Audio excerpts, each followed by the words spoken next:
அஸ்ஸலாமு அலைக்கும் வரஹ்மத்துல்லாஹி வபரகாத்து. அபூ மூஸா அஷ்அரி ரலியல்லாஹு அன்ஹு அவர்கள் அறிவிக்கக்கூடிய ஒரு செய்தியில் நபி ஸல்லல்லாஹு அலைஹி வஸல்லம் அவர்களிடம் தாம் கேட்டதாக சொல்கிறார்கள், அல்லாஹ்வின் தூதரே, சிறந்த மூமீன், சிறந்த முஸ்லீம் யார் என்று கேட்டபோது, எவர் தன்னுடைய நாவின் மூலமாகவும் கையின் மூலமாகவும் பிற முஸ்லீம்களுக்கு தீங்கிழைக்காமல் இருக்கிறாரோ அவர்தான் சிறந்த முஸ்லீம் என்று கூறினார்கள். இமாம் புகாரி, முஸ்லிம் ஆகியோர் இதை பதிவு செய்திருக்கிறார்கள். அன்பிற்குரிய சகோதரர்களே, முஸ்லீம், ஒரு மூமீன் தனது வாழ்வில் தன் நாவை பேணிக்கொள்வது அவன் மீது கட்டாய கடமையாகும். எது தனக்கு பயனளிக்கின்றதோ, இம்மையிலோ மறுமையிலோ, பயனளிக்காத எந்த ஒரு வார்த்தையையும் அவன் பேசக்கூடியவனாக இருக்கக்கூடாது. நபி ஸல்லல்லாஹு அலைஹி வஸல்லம் அவர்கள் சொன்னார்கள், அல்லாஹ்வையும் மறுமையையும் நம்பிய மனிதன் பேசினால் நல்லதை பேசட்டும், இல்லாவிட்டால் அவன் வாய்மூடி மௌனமாக இருக்கட்டும். அன்பிற்குரிய சகோதரர்களே, எனவே ஒரு மனிதன் பேசுவதும் பேசாமல் இருப்பதும் என்பது சமனான ஒரு காரியம் அல்ல. அவன் பேசாமல் இருப்பது அவனுக்கு நன்மையாக இருந்தால் அதை அவன் செய்ய வேண்டும். பேசுவது நன்மையாக இருந்தால் அதை அவன் ஆற்ற வேண்டும். பேசுவதும் பேசாமல் இருப்பதும் சமம் என்ற நிலையில் இருக்குமானால் பேசாமல் இருப்பதே சிறந்ததாகும். எனவே தனது நாவை ஒரு மனிதன் கட்டுப்பாட்டிற்குள் வைத்துக் கொள்வது என்பதும், நல்ல காரியங்களை மாத்திரமே அவன் பேசி வருவது என்பதும் நிச்சயமாக அவருடைய வாழ்க்கைக்கு மிக பெரும் ஒரு நன்மையை ஏற்படுத்தக்கூடியது. மௌனமாக இருப்பது என்பது, மனிதன் பேசாமல் இருப்பது என்பது எல்லா நேரத்திலும் நல்லதாக இருக்க முடியாது.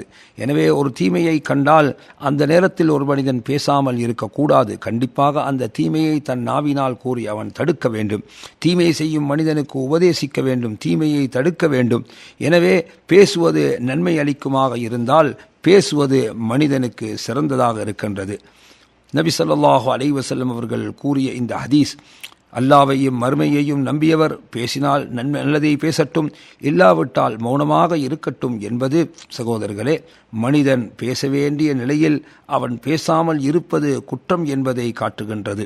அதே போன்று பேச தேவையில்லாத இடத்தில் அவன் பேசுவது என்பதும் அவனுக்கு பொருத்தமற்றது என்பதை காட்டுகின்றது. எனவே அல்லாஹ்வையும் மறுமையையும் நம்பியவர் என்று கூறி நபி அவர்கள் சொன்ன காரணத்தினால் இது ஈமானோடு சம்பந்தப்பட்ட ஒரு அம்சமாக இருக்கின்றது. எனவே பேசினால் நல்லதை பேச வேண்டும், இல்லாவிட்டால் மௌனமாக இருக்க வேண்டும்.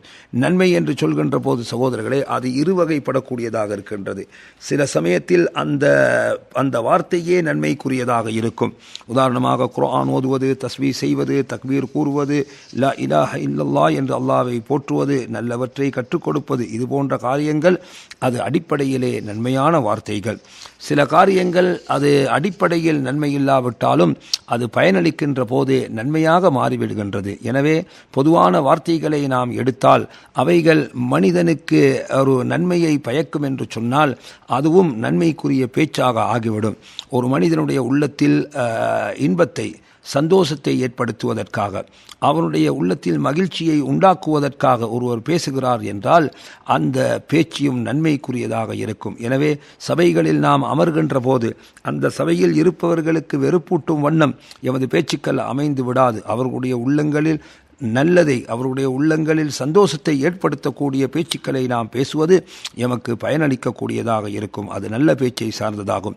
எனவே வெறுமனே மக்களை சிரிப்பூட்டுவதற்காக பொய் கூறுவது, அல்லது மக்களுக்கு ஏதாவது அவர்களுக்கு ஆறுதல் சொல்வதற்காக பொய்யான செய்திகளை, வார்த்தைகளை சொல்வது என்பது மூமினை பொறுத்தவரைக்கும் அவனுக்கு உகந்ததல்ல. எனவே சில மனிதர்களை நாம் பார்க்கிறோம், சில வார்த்தைகளை பேசுகின்றார்கள், ஆனால் அதன் மூலமாக அவர்கள் எதிர்பார்ப்பது என்ன? மனிதர்களுக்கு மகிழ்ச்சியை ஊட்ட வேண்டும் என்பதே. ஆனால் அதற்காக பொய்யையும் சொல்பவர்களாக இருக்கின்றார்கள். இது பொருத்தமான ஒன்றல்ல. பொய் பேசுவது என்பது மார்க்கத்தில் ஹராமாக்கப்பட்டிருக்கின்றது. அபூ மூஸா அஷ்அரி ரலியல்லாஹு அன்ஹு அவர்கள் எந்த முஸ்லிம் சிறந்த முஸ்லிம் என்று நபி அவர்களிடம் கேட்டபோது, தன் நாவினாலும் கரத்தினாலும் பிற முஸ்லிம்களுக்கு எந்த துன்பமும் செய்யாதவன் என்று சொன்னார்கள்.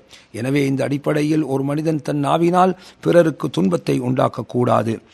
பொய் பேசுவது, கோள் சொல்வது, புறம் பேசுவது, இத்தகைய பேச்சுக்கள் அனைத்துமே மனிதனுக்கு தீங்கிழைக்கக்கூடியதாக இருக்கின்றது. எனவே வாழ்க்கையில் நாம் பேசும்போது நல்லதை பேசுபவர்களாகவும் தீயதை தடுப்பவர்களாகவும் தேவையற்ற பேச்சுக்களை விலகி இருப்பவர்களாகவும் எம்மை நாம் ஆக்கிக்கொள்வோமாக.